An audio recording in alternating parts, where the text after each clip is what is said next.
All right, welcome in. I'm the Kodiak, and today I am here to talk about Clyde Edwards Helaire's spectacular career. And when I say spectacular, I mean spectacularly interesting. How something like this can fizzle out so bad. How an experiment with the Kansas City Chiefs, who just won their second Super Bowl in 3 years, can fizzle so badly. And Mahomes gets another one. Nothing fluky about it. Congrats to the Chiefs. And the Eagles' defense couldn't stop a nosebleed tonight. You already know all the storylines. It's been probably over 15 hours that this game has been over as the time you guys are watching this tomorrow. So we need to look at the draft. It's rookie season, it's dynasty season. And for the Kansas City Chiefs as the Super Bowl champions, you don't need to do a whole lot to improve upon this team. The groundwork is already there. You can just use your resources to try to sustain your dynasty. But while we approach the draft and talk about the direction each team should take so that they can eventually keep up with the Kansas City Chiefs and end up beating them in those tough games in December, January, and even February, I want to take everyone back to spring 2020. And I don't think that's a time many people remember very fondly, but I want to examine what things were like about at the time as far as they relate to football and sports in general. Early January, LSU wins the national championship. February, the Chiefs win the Super Bowl. So, due to obvious reasons that happened in between early February and mid March in 2020, we are starved for sports related content. And there are tons of eyes on the draft this year. I remember that draft ended up being one of the most watched drafts ever. I think it was the most watched draft ever. And I remember in April sitting around for days just waiting for the draft, especially because my Broncos had finished the year strong and I thought they could build something special with Drew Lock and I really wanted them to get Jerry Jeudy. Yeah, now, unlike today, I wasn't involved in the dynasty scouting community. Like, I still really, really liked evaluating rookies, but I wasn't like in the running back and wide receiver and total skill position loop as far as how we evaluate rookies from January to April, factoring in the combine and everything we know already as far as production, stature, you name it. And with armchair GMs and scouts having nothing to do except grind tape all day and look at mock drafts in, around that March, April 2020 timeframe, there were a few guys who had insane rises heading into the draft. Now, Joe Burrow was one of them. Denzel Mims was also one of them. We had Mekhi Becton and Michael Pittman. And while we knew Joe Burrow was going first overall to the Bengals the minute he won the national championship, and Denzel Mims was also a rising star after annihilating corners and one-on-ones in the Senior Bowl, Clyde Edwards Helaire's hype train really didn't start to gain some traction until later in March. And you'll see in this diagram from grinding the mocks that he went from, being a sixth round pick at least to being within the range of Swift, JT, and Dobbins by the time draft season came around. And he ended up finishing draft season being mocked higher than Cam Akers. And with this video, I want to avoid hindsight as much as possible. So I'm going to try to portray why he had this monumental rise in the first place. And trust me, I have looked back at several articles pre 2020 draft, several Reddit threads, several tweets. I guess the hype train didn't really start until Joe Burrow said Clyde Edwards Helaire was the best player he had ever played on a team with. Now, I don't put any stock into stuff like this anymore, but Joe Burrow, who played at Ohio State and LSU with so many talented players, including Justin Jefferson and Jamar Chase, both Joey and Nick Bosa, and many others like Zeke, Terry McLaurin, Marshawn Lattimore. And of all guys, Burrow said in February that year that Clyde Edwards Helaire was not only the best player he had ever played with on a college field, but the best athlete he had ever played with. And with the draft process going on, the community was becoming increasingly higher on Clyde Edwards-Helaire.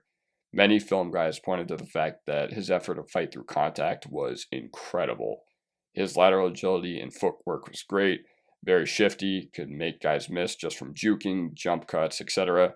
However, why people got so excited about him as a prospect even before he went to the Chiefs, 55 receptions his final season at LSU. That receiving prowess was huge and why Clyde Edwards-Helaire ended up being a first-round pick. Now, you still need to be able to run the ball, even if you are a guy who can catch passes.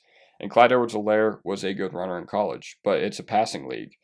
And the main concerns about him were his size and his long speed. But how much did that matter to teams? I mean, clearly not enough if a team was willing to pick him in the first round. But since we're still talking about that draft season in particular, let's take a look at the other running backs. And out of Swift, Dobbins, Akers, and Jonathan Taylor, it's no question as to which of those four I just mentioned has performed highest at the NFL level. But these rankings were kind of all over the place on various draft boards. Let's start out talking about the concerns that people had with the other running backs going in Clyde Edwards-Helaire's range. Start with JT. JT had insane college production. He had the combine that was on the level of Zeke and Saquon, but people were still a little skeptical. And, it's way too easy now to look back and be like, oh my God, this guy was a slam dunk prospect. But he was the third running back taken in his own class. He had taken a lot of hits by his third season at Wisconsin. He's a capable receiver, but he was never one to command targets at Wisconsin or even in the NFL. Like, sure, he's fine, but you're never going to line him out wide or anything like that. And Swift wasn't a good pure runner. Going to DeAndre Swift, he still is not a good pure runner. I'm pretty sure he had negative rushing yards over expectation last year and this year. So people thought he was made of glass too because he had a groin injury in 2018. Dobbins, he didn't show the receiving chops to be a top running back in this class, and people were still wary of Akers because it was clear he was talented, but how talented was he actually? We didn't know because the offensive line at Florida State was so bad. And spoiler alert, 3 years later, Cam Akers probably is not that talented, even before the Achilles injury. And I'm only pointing out the downsides to all the guys who were in Clyde Edwards-Helaire's pre-draft range because it's, like I said when I was comparing JT and Swift, that it's just way too obvious to say now that JT or even Swift was the obvious pick for the Kansas City Chiefs for a team that decided it was going to use a luxury pick on a running back in round one. But people valued traits amongst running backs at the time way differently than they do now. All right, now the draft itself. There is a big and widely accepted rumor that Jeff Gladney, rest in peace, or any other corner, was actually the guy the Chiefs were going to pick at 32.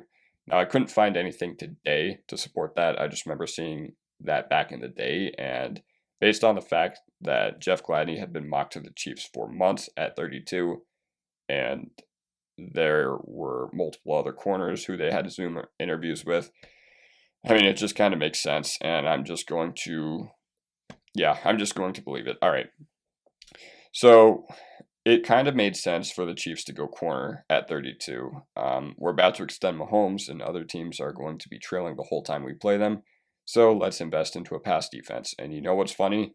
Time is a flat circle. They grabbed McDuffie and Karlaftis this year, Super Bowl champions. But during the middle of the draft, the first round at least, Brett Veach and Andy Reid texted Patrick Mahomes asking him what guys who were on the board would he be excited to play football with. Because obviously at 32, you're not going to see Jerry Jeudy, Henry Ruggs, CeeDee Lamb, or any of those guys. I mean, they always could have traded up. You never know, but I don't know, whatever. They kind of just said, screw it, we ball. And they drafted Clyde Edwards-Helaire. He was Mahomes' handpicked guy. Now, the NFL world went nuts over this pick. Actually, the NFL world didn't really go nuts over this pick, but the fantasy world absolutely went nuts over this pick. And here's why everyone was so excited. First, like I said, Mahomes hand-selected him, and this team was comfortable enough with turnstiles at nearly every position on defense besides interior, and an aging offensive line to make him fit in their offense. Andy Reid, before the draft, or at least during the draft while he was setting up his evaluation for Clyde Edwards-Helaire, said that he was a better version of Brian Westbrook, and he was the first running back off the board in a loaded class. We'll never know how they viewed JT or DeAndre Swift or J.K. Dobbins, but actions speak louder than words. NFL teams are pretty solid at evaluating talent considering the bust rate in the first round, assuming a guy stays healthy, is very, very, very low. And Damian Williams also had an insane playoff performance that entire stretch of January to February, and it's not like Damian Williams is really anything special. Sure, he was able to carve out a role, but I mean, he was a replacement level running back who just happened to be very fast, which is what the Chiefs needed at the time to get over the hump. And several Jags on Kansas City had been prolific producers on a week to week basis in the NFL. Like I said, Damian Williams and Spencer Ware and, sometimes Sharkhandrick West. And you think back to 2017 when Kareem Hunt was the RB1 in Kansas City. He feasted with a substantially worse quarterback in the Andy Reid offense. Last but not least, starting running backs in the first 2 years of Mahomes' career had averaged 1.74 touchdowns per game. Absolute insanity. And none of those guys ever had the capital to command high volume situations like Clyde Edwards Helaire did. I understand you're due for a regression in some areas with numbers that ridiculous, but you figure that Clyde gets even half of those, assuming he stays healthy. That's potentially 13 to 16 touchdowns a year. And when Damian Williams opted out in July 2020, it seemed like all the cards had aligned for Edwards Helaire to light the league on fire, to be tied to Mahomes and be his Edgerrin James to Peyton Manning and to be his Franco Harris to Terry Bradshaw. But it never came to fruition. Clyde Edwards-Helaire put up a solid week one his rookie year against Houston. Very efficient on the ground and in the air. The problem was he just kept getting stuffed over and over and over again on the goal line. And it was like, okay, cool, whatever. Like, that's a one-game sample size. But you know what? It happened again. Their emphasis was throwing the ball on all four downs that year, which worked in the regular season. But my God, it really caught up to them in the playoffs. Something else I haven't mentioned about Clyde Edwards-Helaire was one of the only encouraging things I could find from his career, other than that week one game, was that he was pretty much the only one, not the only one on the Chiefs, but one of the only ones to actually show up against Tampa in the Super Bowl. Kind of an up and down year for CEH. He got hurt, but he also looked pretty okay. 1,100 scrimmage yards in 13 games. Now, it was reasonable to be disappointed, but considering it was an injury-riddled year, he also didn't fall on his face. But there was reason for concern. The Chiefs never, ever ran the ball in 2020. They couldn't. They also scored from 40 yards out every time, and while things are different now, and they're more efficient in between the 40-yard line and the red zone, we also just completely overlooked this part of Clyde Edwards-Helaire's landing spot. Another thing we completely glossed over was Kansas City's O-line was not that good. It was graded by PFF as the worst run-blocking O-line in the league in 2020. That's not his fault, but whenever they did make it to the red zone, he only managed to get one touchdown on 9 carries inside the 5. So their line sucked in general, but CEH in high-leverage situations also sucked.